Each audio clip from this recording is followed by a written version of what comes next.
Continuando con nuestro módulo 5 de sistemas de puesta a tierra, vamos a ver cómo finalizar nuestro diseño según la IEEE 80. Esto también a cargo de nuestro experto Santiago Arias Guzmán. Ahora bien, después de conocer el terreno y saber qué área y qué resistividad tener, hay un parámetro que es muy importante y es dimensionar el tamaño del conductor. Entonces, lo que se necesita para poder calcular el tamaño del conductor es conocer las corrientes de falla que se pueden esperar en mi sistema. En este caso estamos hablando de 3 veces la corriente de secuencia cero, de la máxima falla que se puede presentar. Y el tiempo de despeje, incluyendo una protección de reserva. Noten ustedes aquí que aunque estamos hablando de tierras, estamos viendo el concepto de las protecciones eléctricas y del tiempo que tardan para despejar una falla. ¿Qué se suele recomendar para este punto? Que los elementos tengan una suficiente conductividad para que no contribuyan a diferencias de tensión, que resistan al deterioro mecánico y bajo una contaminación adversa. Es decir, se espera que el sistema de puesta a tierra dure, si mal no recuerdo, ustedes me perdonarán que no recuerdo el dato exacto, unos 15 años y que haya un plan para ver cómo esté ese sistema de puesta a tierra en ese intervalo de tiempo. Que sea mecánicamente confiable, que pueda sostener su función incluso en ambientes de corrosión o abuso físico. Aquí estaríamos hablando de que si el terreno tiene un pH elevado, entonces debemos considerar eso para que no se me vaya a desgastar el sistema de puesta a tierra. Y para mayores detalles en los materiales utilizados en los sistemas de puesta a tierra, pueden ver la IEEE 80 en el numeral 11.2, Choice of Materials for Conductors and Related Corrosion Problems. Ahí me perdonarán el Spanglish, que no es el mejor, pero ya saben dónde pueden buscar la información si están interesados. Ahora bien, en ese mismo capítulo, por así decirlo, de la norma, ustedes van a encontrar la siguiente ecuación.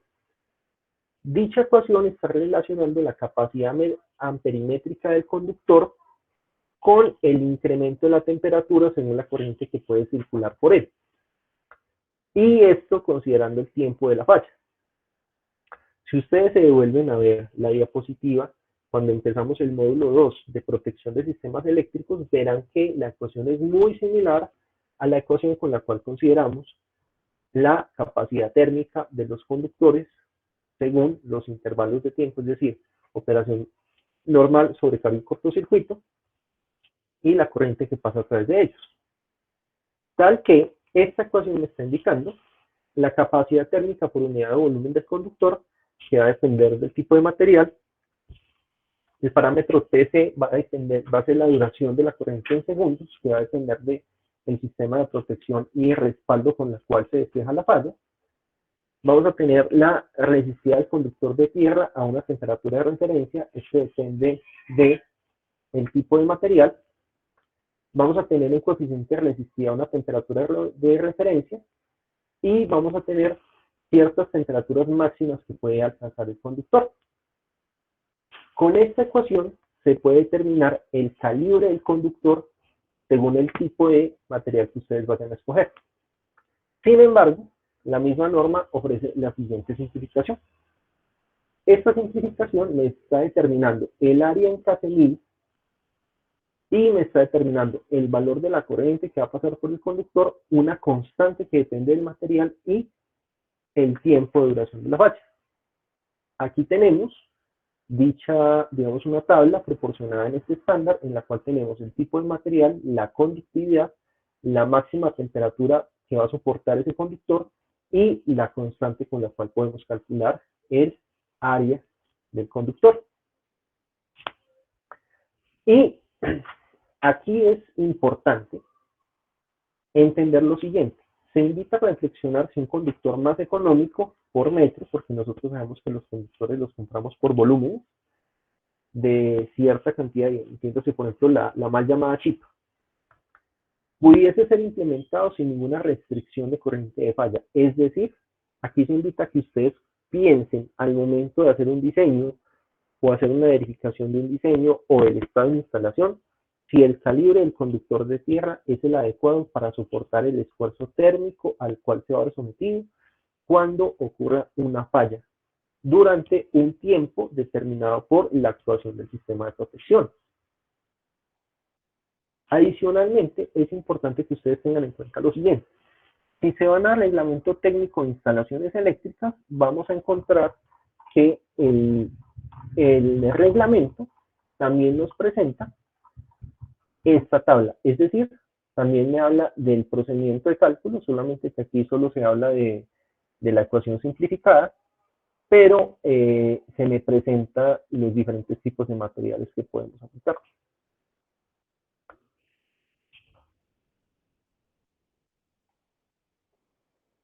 Bueno, vamos a ver el paso 3, que es determinar las tensiones tolerables de paso y contacto. Entonces, nosotros ya sabemos que lo que queremos evitar es la condición de fibrilación ventricular, y para esto vamos a calcular un umbral en estas tensiones de paso y contacto. Y para ello vamos a necesitar los siguientes parámetros: el tiempo de duración de la falla, el máximo tiempo de despeje, incluyendo una protección de reserva, y vamos a tener las siguientes ecuaciones, tanto para la tensión de paso como para la tensión de toque. ¿Qué es lo que estamos viendo tanto en la tensión de paso como en la tensión de toque? Estamos viendo lo siguiente. Estamos viendo la resistencia del cuerpo humano, que nosotros sabemos que según el estándar IEEE 80 es de 1000 ohmios. Por eso noten ustedes que en todas las ecuaciones es el mismo valor, RB, R-body. Vamos a tener también,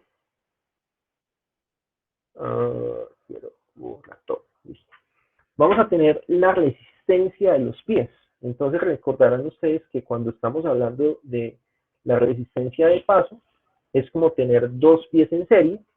En este caso vamos a tener 6 veces la constante de CS, que está representando la capa superficial del terreno, y la resistividad superficial del terreno donde estaría la persona. Y en el caso en que la persona esté en la condición de toque, es como si los pies estuvieran en paralelo, y por ende la resistencia equivalente de los pies es menor. Adicionalmente, noten ustedes aquí, estamos viendo la corriente del cuerpo, es decir, la corriente que pasaría tanto en la condición de toque como en la condición de paso.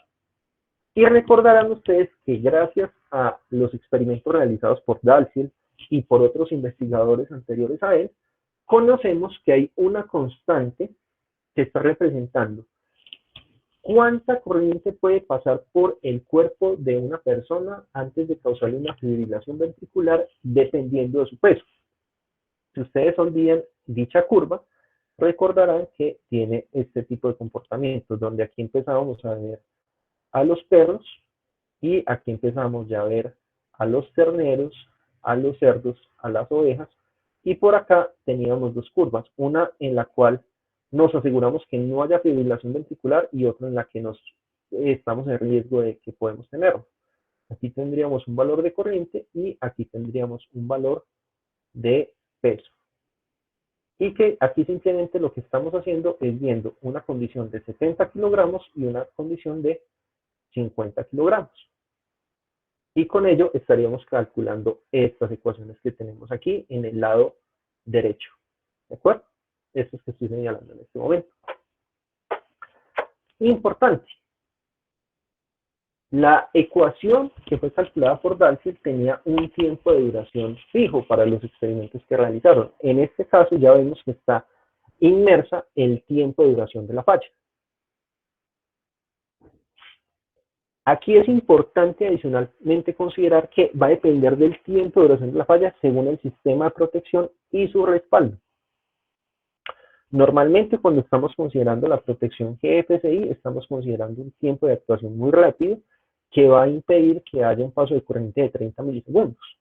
Pero si no estamos en un sitio húmedo, es decir, en un sitio que consideramos una protección diferencial o una protección GFCI, sino que ya tenemos la protección contra sobrecorriente que hemos estado analizando en este curso, entonces lo que podríamos tener es que ya sea la actuación de un relé, de un fusible o de algún otro tipo de elemento.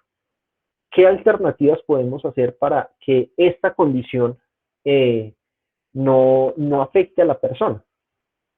Noten ustedes que si nosotros hacemos muy pequeño el tiempo de operación de la protección, vamos a estar incrementando el umbral que soporta la persona sin verse afectado. O adicionalmente podríamos variar el tipo de resistividad al terreno superficial para que las personas, cuando estén paradas en el sitio donde puede ocurrir la falla, no se vean afectadas. Esas son algunas de las posibles acciones que ustedes podrían tomar. Noten ustedes que la condición más crítica va a ser la condición de toque para una persona de 50 kilogramos. Si nosotros analizamos todas las ecuaciones, es aquella que tendría el valor de resistencia equivalente más bajo y el valor de la constante según el peso más bajo. Como les digo, mi recomendación personal es asegúrense de que un diseño sea contemplando esta condición, ya que si ustedes lo cumplen para una persona de 50, lo vamos a estar considerando también para una persona de 70. ¿De acuerdo?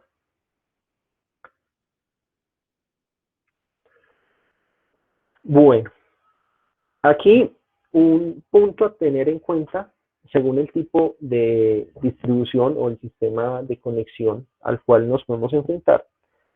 Si yo tengo un sistema de conexión radial, vamos a tener que la corriente de falla sería la corriente que me va a estar suministrando la fuente de alimentación, el operador de red. Y el tiempo de despeje de la falla estaría asociado a la protección de respaldo, es decir, no la protección como tal donde está ocurriendo el evento de la persona que puede verse afectada, sino la protección de respaldo. Porque si consideramos el tiempo de actuación de la protección de respaldo, estamos considerando la peor condición. Estamos haciendo un diseño, por así decirlo, más conservador. Mientras que si tengo un sistema en anillo, yo me puedo encontrar que la falla va a verse alimentada por dos caminos y que adicionalmente voy a tener dos elementos de protección. En este caso se aconseja que la condición del tiempo que vayamos a estar evaluando sea aquella de la peor condición. Y eso va a depender de qué equipo de protección va a ser el último en actuar. Porque si yo tengo una falla, en este caso, y yo considero que puede tener un tiempo siendo alimentada por un sistema y otro por otro, pues vamos a considerar la peor condición, que es el tiempo de duración más largo en la cual la persona se puede ver afectada. Y para ello vamos a utilizar la siguiente ecuación. Esto considerando que la corriente de falla vendría por el camino 1. Pero como les indico, esto depende de considerando cuál es la peor condición, cuál es la corriente de falla más alta que yo voy a sufrir. ¿Cuál puede ser un caso en el cual nosotros podemos hacer esta consideración? Entiéndase, por ejemplo, de un sistema en el cual empezamos a tener generación distribuida, o en el caso de que yo tenga un motor. Si yo tengo un motor y el motor pasa a contribuir a la corriente de cortocircuito, igual esa corriente que va a contribuir el motor va a ser pequeña en consideración al operador de red. Este sería, digamos, un ejemplo en el cual ustedes podrían tener un sistema de este tipo. Caso adicional en el cual ya tenemos conexión de alimentación por varios sistemas, un sistema de anillo, por ejemplo. Entonces ya ahí sí verificamos cuál es la corriente más alta que puede estar llegando a el punto que estamos evaluando, donde estamos haciendo el diseño del sistema de puesta a tierra. Bueno, después de considerar estos parámetros, nosotros lo que hacemos es un diseño inicial del sistema de puesta a tierra. Para ello debemos incluir algunos requerimientos. El primero es que debe haber un lazo conductor que rodea toda el área a conectar a tierra, que incluya conductores cruzados para proporcionar un adecuado acceso para conectar a tierra a los equipos. Es decir, estamos hablando también de los equipos que se tienen que ir conectados a tierra. Debemos también incluir el diámetro del conductor, que ya depende de la corriente de falla que vamos a estar sufriendo, que fue lo que vimos en el paso a 2, si mal no recuerdo, y la estimación de la localización de los electrodos, es decir, si los vamos a clavar en las puntas, si los vamos a clavar en la mitad, en fin. También tenemos que saber más o menos cuántos electrodos vamos a enterrar. Tenemos que considerar cuál es la corriente máxima que va a pasar a través de la malla y de qué tamaño va a ser esa malla. Posteriormente, con esta información calculamos un valor de resistencia al sistema de puesta a tierra. Esto puede tener también un valor que nosotros queramos tener considerando el tipo de aplicación. Si ustedes se van al reglamento, el artículo 15, ustedes van a ver que hay unos valores de resistencia a puesta a tierra objetivos recomendados para ese tipo de aplicaciones. Ojo, recomendados. Después de tener un valor de resistencia a puesta a tierra, lo mejor siempre va a ser, independiente del valor en ohmios, verificar la condición de paso y contacto. Yo puedo tener también en cuenta cuál es la limitación de espacio y también puedo tener en cuenta algunas conexiones que puedo tener con el sistema de puesta a tierra. Y vamos a ver aquí la tabla del artículo 15, en el punto 15.4, valores de referencia. Entonces, dependiendo del tipo de aplicación, el tipo de instalación para el cual estemos diseñando el sistema de puesta a tierra, podemos estar buscando un valor en ohmios. Ejemplo, para un hospital menor a 5 ohmios, para un sistema de baja tensión puede incluso llegar a los 25 ohmios. Todo esto porque las condiciones, digamos, en las cuales vamos a estar evaluando o la sensibilidad del sistema no va a ser la misma. Si yo tengo un hospital, en el hospital incluso el sistema de puesta a tierra puede ser un salvaguardas de los equipos para que no se vean dañados por corrientes de ruido, por así decirlo. En últimas, lo que vamos a querer hacer es calcular un valor en ohmios de esa primera malla del sistema de puesta a tierra. Para ello, suelen utilizarse algunas ecuaciones con las cuales se calcula el valor de la resistencia del sistema de puesta a tierra. Se los voy a mostrar de una forma un poco apresurada, ustedes perdonarán. Lo importante es que vamos a tener en cuenta esa consideración del electrodos de semiesfera para poder calcular en la resistencia del sistema de puesta a tierra. Nosotros vamos a manejar entonces la consideración de la caída en los perfiles de tensión según el área que yo tenga y vamos a manejar la siguiente ecuación. Aquí es lo que les quiero mostrar acá. Vamos a tener esta ecuación en la cual tenemos la resistencia del sistema de puesta a tierra. Como bien hemos visto, depende de la longitud, de la resistividad al terreno y del área. Y para un electrodo semiesférico se tiene la siguiente consideración. La resistencia de puesta a tierra depende de la resistividad y 2pi por r, r siendo el radio de la semiesfera. Y lo que vamos a querer obtener a partir de esta ecuación es una ecuación para una malla rectangular. Aquí estamos viendo esa caída de potencial que estamos obteniendo a partir de incrementar el área de la semiesfera. Y vamos a pasar esto un poco rápido. Se puede también calcular la resistencia si lo que tenemos es un electrodo vertical y lo que tenemos es que está dominado por la siguiente ecuación.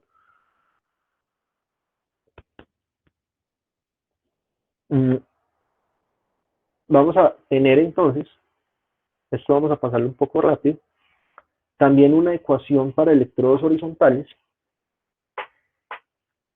y lo que nos va a importar es lo siguiente, que podemos calcular un valor de resistencia de puesta a tierra inicial considerando el área.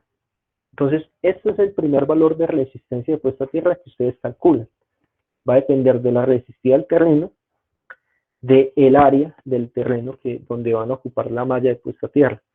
Esta aproximación no es precisa. Esto es simplemente considerando la primera medición que ustedes hacen, que es el área donde la van a instalar y la resistencia de puesta a tierra.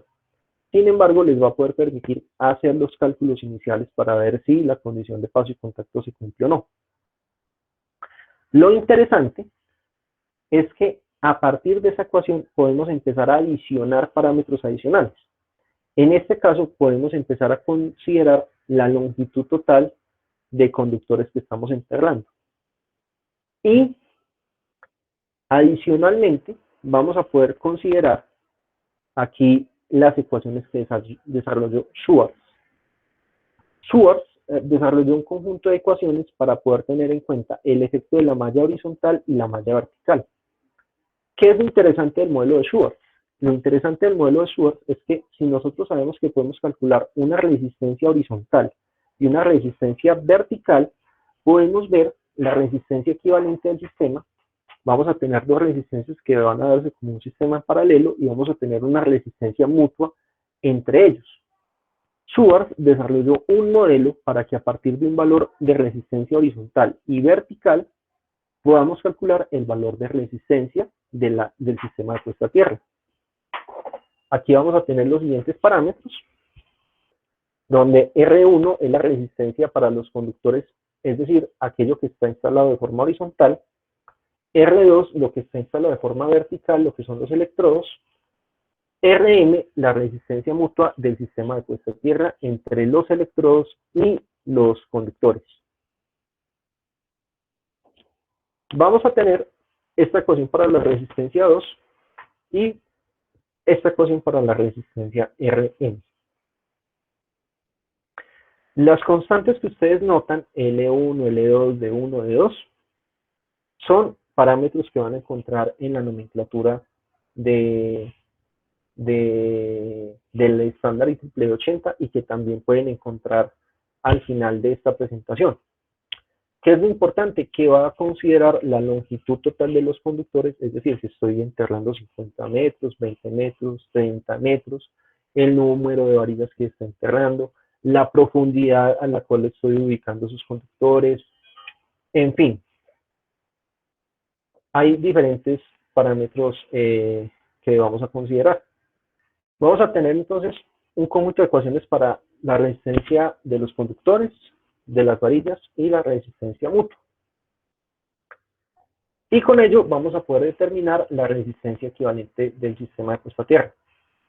Posteriormente vamos a verificar la máxima corriente de la malla. Aquí hago una apreciación. Si ustedes se van al estándar 80, ustedes van a ver algunos métodos de cálculo con los cuales se puede determinar la corriente máxima de la falla de puesta a tierra. Recordemos que yo puedo tener una corriente de falla, pero puede tener una diversificación por los caminos. Y vamos a tener que, digamos, esto también va a poderse calcular, como les indicó, corriente de cortocircuito y considerar la máxima corriente de falla que se va a presentar en el sistema. Rápidamente, perdonen que esté haciendo esto un poco rápido, pero la idea es que alcancemos a ver toda la metodología de forma completa. Sin importar ello, ustedes van a obtener un valor de corriente de la tierra, de la corriente que se genera hacia el sistema de puesta a tierra como tal, y habiendo tenido un valor de corriente y un valor de resistencia, podemos ver el máximo potencial a tierra que se va a generar. Ese máximo potencial a tierra que se va a generar va a depender de la corriente que se va a la tierra y de la resistencia de puesta a tierra calculada con las ecuaciones de Schwarz.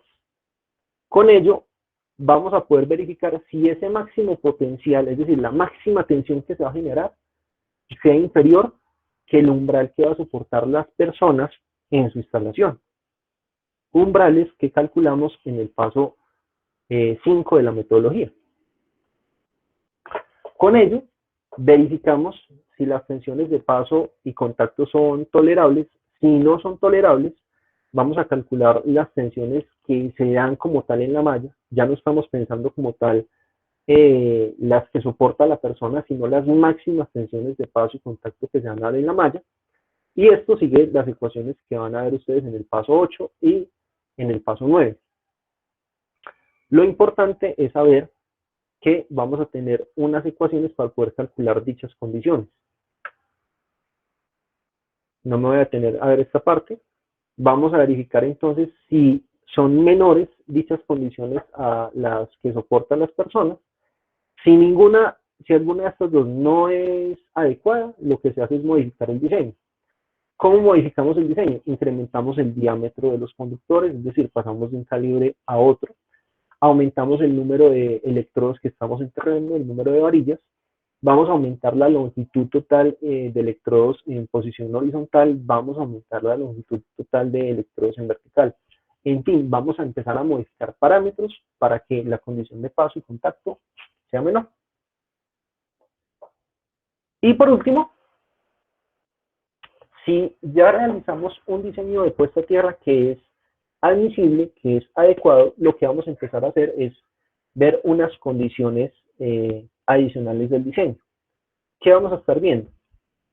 Vamos a ver si podemos reducir la resistencia del sistema de puesta a tierra para tener un valor de resistencia de puesta a tierra objetivo que puede estar asociado a otros parámetros, como puede ser darle un camino adecuado a las fallas en el momento en que se produzca una falla, o proveer una buena referencia para mi sistema eléctrico.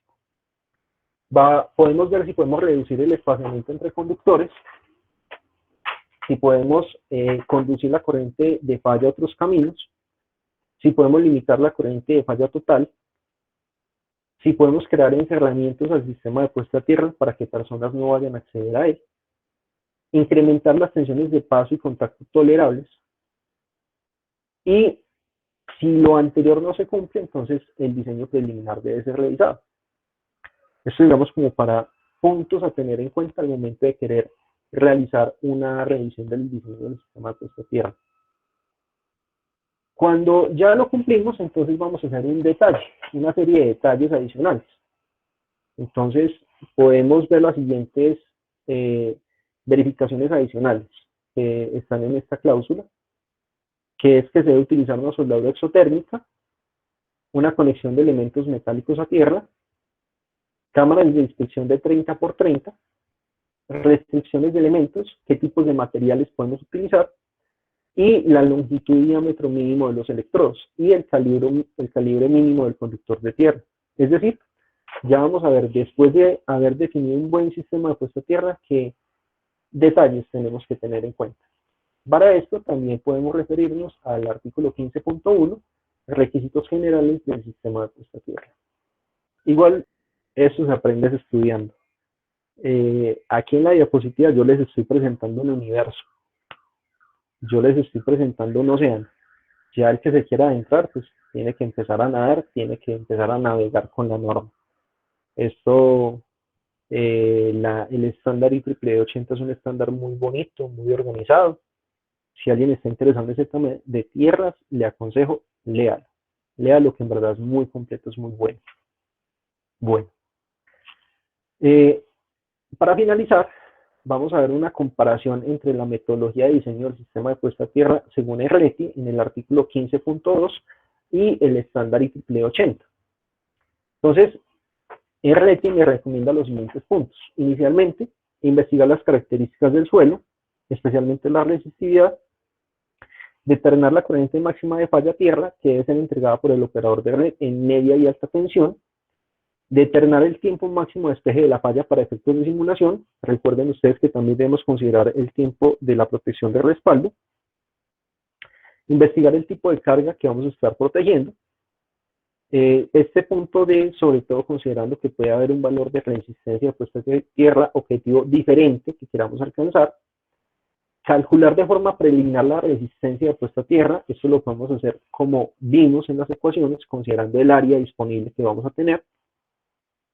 Calcular de forma preliminar las tensiones de paso, contacto y transferidas en la instalación. Evaluar el valor de las tensiones de paso, contacto y transferidas calculadas con respecto a las tolerables del ser humano. Investigar las posibles tensiones transferidas al exterior debidas a tuberías, mallas, conductores de neutro, blindajes de cables, circuitos de señalización, además del estudio de las formas de mitigación. Ajustar y corregir el diseño inicial hasta que cumpla con los requerimientos de seguridad. Presentar un diseño definitivo. Si lo comparamos, sigue el mismo modelo que me está presentando la IEEE 80. Es por eso que les indico, si ustedes estudian la IEEE 80, van a poder generar un diseño de puesta a tierra con total tranquilidad.